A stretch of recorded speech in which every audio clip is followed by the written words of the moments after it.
Hunters in TBC go from a kind of crappy low DPSer pulling bot into one of the best crankers in the game, and that is in no small part because of the pet changes. But how really do pets work in TBC? The main change, and the change that made Hunters really got them strong, is that pets will scale with your stats now. Your pet is gonna get 30% of your stamina, 35% of your armor, 22% of your attack power, ranged attack power, but it will turn into melee for the pet of course, and it will even get spell damage scaling, okay? 12% of your attack power will turn into spell power.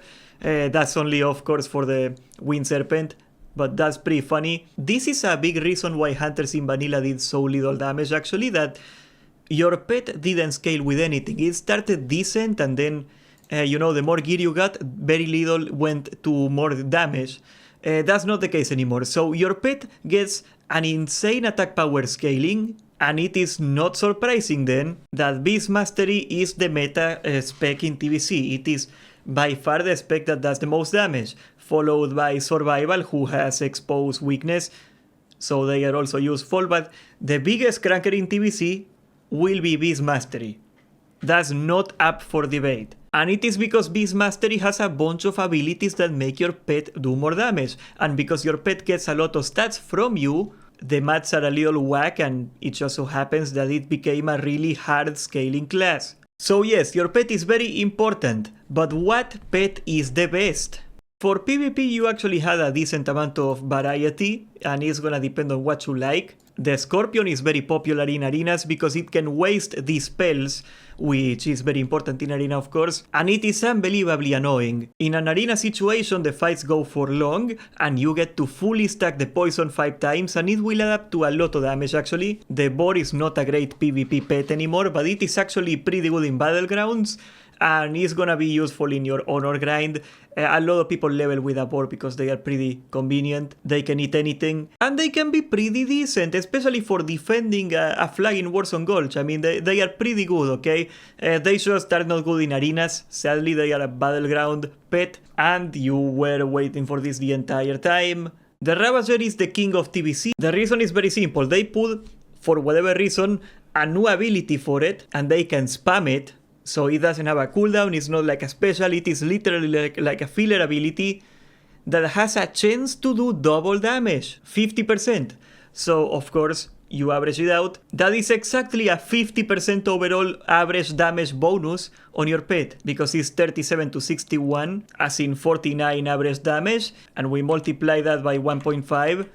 and we get a total of 73 average damage every time, and that's where we gotta talk about the real competitor, because every other pet is gonna have a generic filler ability like this one, Claw, which is 54 to 76 damage, 65 damage on average. So as you can see, Gore already has more base damage if you consider the modifier on it, so Gore will do more damage on average, and that's why the Ravager is the king of pets in TBC. However, there is a counterpoint. There is a lot of hate in this world. It is very ugly when you hate. Do not hate.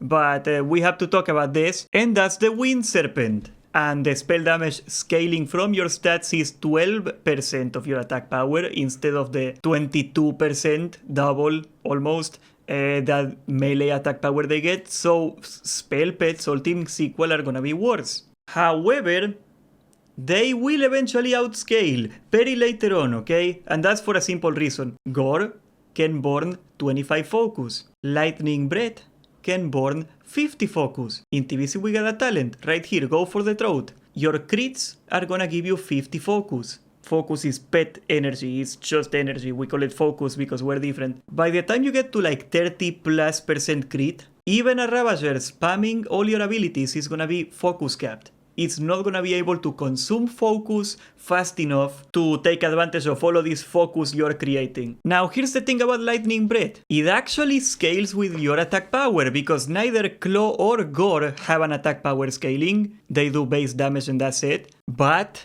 Lightning Breath gets 5% tiny leathering here, 5% spell power scaling. So even though your 12.5% scaling is smaller it scales, and your Wind Serpent will be doing melee auto attacks and bite, so it will still get the full attack power scaling for melee. However, as you can see in this chart, every family of pet has a different damage modifier.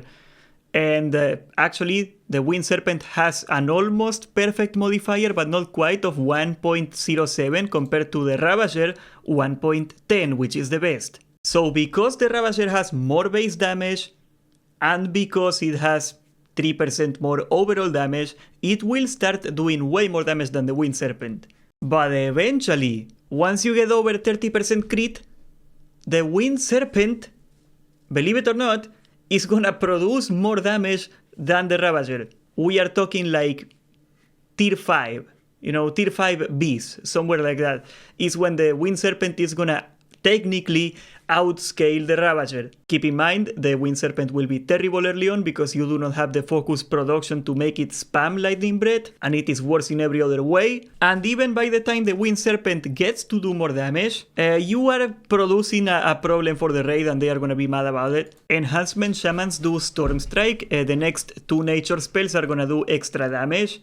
And Lightning Breath is gonna steal that. It's gonna use it. It's gonna use those 2 charges.